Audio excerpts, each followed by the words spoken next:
명절이 끝나면 병원 대기실이 평소의 2배가량으로 꽉 찹니다.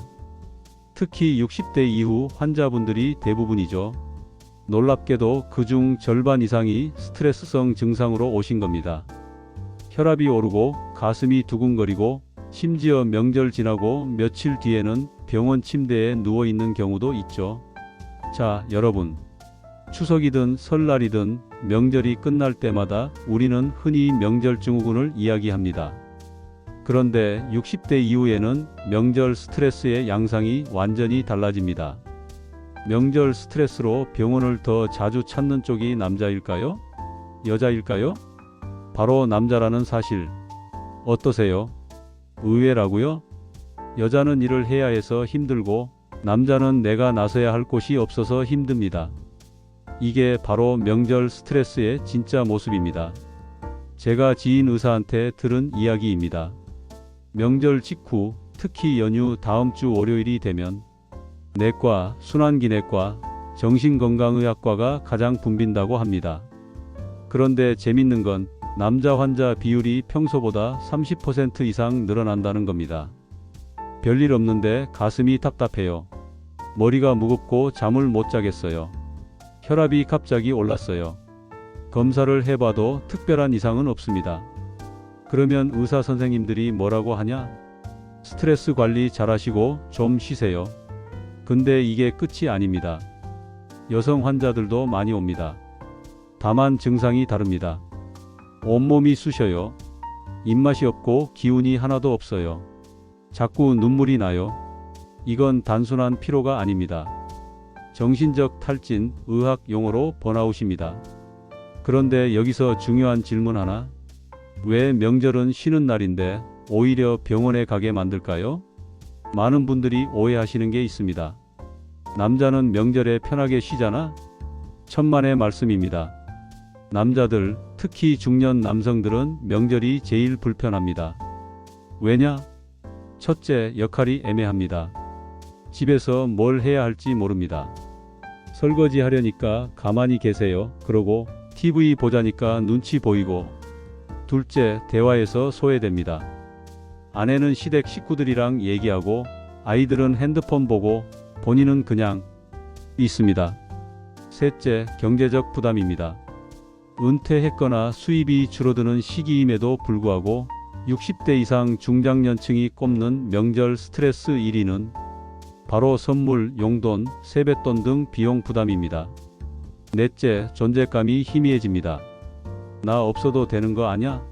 이런 생각까지 듭니다. 이게 쌓이면 우울감이 옵니다. 특히 남자들은 평소에도 감정 표현을 잘 안 하잖아요? 그러니까 명절 동안 쌓인 감정이 몸으로 터집니다. 혈압 오르고 소화 안 되고 잠 못 자고. 그래서 명절 후 병원 가는 남자 환자가 급증하는 겁니다. 반대로 여성분들, 당신들은 보이지 않는 전쟁을 치릅니다. 명절 일주일 전부터 시작됩니다. 장 보고 음식 준비하고 집 정리하고. 명절 당일엔 아침 일찍 일어나서 음식 데우고 손님 맞이하고 상 차리고 설거지하고. 그런데 제일 힘든 건 이게 아닙니다. 고맙다는 말 한마디 없이 끝난다는 겁니다. 당연하게 여겨지는 거죠. 원래 여자가 하는 거 아니야? 내가 며느리잖아. 엄마가 해야지. 이런 말들이 감정의 칼입니다. 그래서 명절이 끝나면 여성들은 몸보다 마음이 먼저 무너집니다. 나는 왜 이렇게 사는 걸까? 내 인생은 언제 시작되는 걸까? 이런 생각까지 하게 됩니다. 그리고 이게 반복되면 우울증, 불안장애, 심지어 공황장애까지 올 수 있습니다. 명절 때 부부가 싸우는 걸 보면 이유는 다 다릅니다. 젊었을 때는 주로 이렇게 싸웁니다. 당신은 가만히 앉아만 있더라. 당신 가족들은 나한테 관심도 없더라. 나도 힘들다고. 근데 진짜 이유는 하나입니다. 내 마음을 몰라준다. 남편은 생각합니다. 나도 회사에서 고생하는데 집에서마저 눈치를 봐야 하나? 아내는 생각합니다. 나 혼자 다 하는데 고맙다는 말 한마디가 그렇게 어려워? 결국 둘 다 같은 마음입니다. 나도 인정받고 싶다. 나도 사랑받고 싶다. 근데 서로 표현을 안 하니까 서운함이 쌓이고 결국 폭발하는 거죠. 그런데 이런 다툼은 나이가 들어도 마찬가지입니다. 저희 아버지가 89세이고 어머니가 78세이신데 어머니가 명절 때마다 하시는 말씀입니다. 남편은 이제 늙어서 쓸모가 없고 아들 자식 며느리는 다 국제 얌체라 도움되는 인간이 하나도 없네. 어이구. 어머니 죄송합니다. 도움되는 자식이 되겠습니다. 조용히 다짐해 봅니다. 자, 여기서 중요한 이야기 하나 하겠습니다.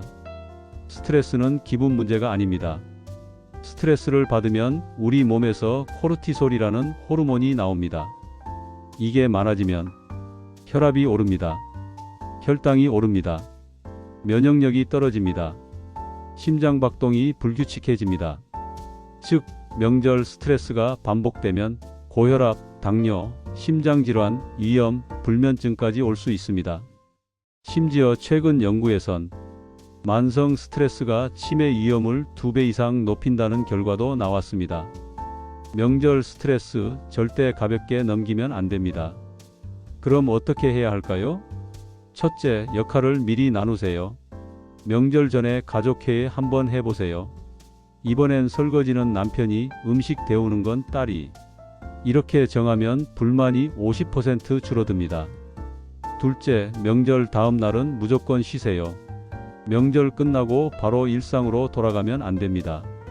하루는 나만을 위한 회복의 시간으로 두세요. 셋째, 감정을 말로 푸세요. 이번 명절 고마웠어요. 수고 많았어요. 덕분에 따뜻했어요. 이 한마디가 다음 명절을 바꿉니다. 여러분, 건강의 절반은 마음입니다. 몸이 아무리 건강해도 마음이 상하면 오래 못 갑니다.